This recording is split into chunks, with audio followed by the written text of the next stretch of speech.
Zee 24 तास एक पाऊल पुढे। अनुदानित आणि विना अनुदानित प्राथमिक शाळांसाठी सुधारित संहिता लागू करण्यासंबंधीचा प्रस्ताव मुंबई महापालिकेत सादर करण्यात येणार आहे।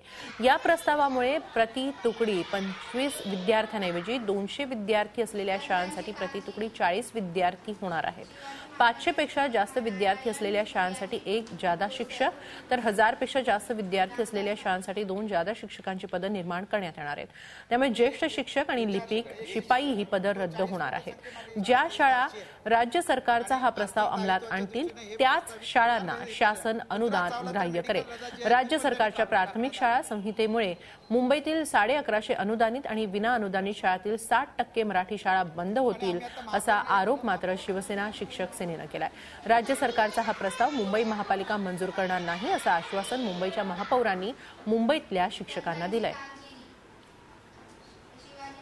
मराठी शाळा अतिरिक्त ठरतायत किंवा बंद होत आहेत असं नाही, अन्य भाषिक माध्यमाच्या सुद्धा शाळा बंद होत आहेत, पण जास्तीत जास्त 70% मराठी शाळांना फटका बसणार आहे। त्याच्यामध्ये कुठच्याही परिस्थितीमध्ये मराठी शाळा बंद पडू देणार नाही हा प्रस्ताव एक वेळ दप्तरी दाखल होईल, परंतु मराठी शाळा बंद होणार नाही अशा प्रकारची भूमिका आहे। झी 24 तास एक पाऊल पुढे।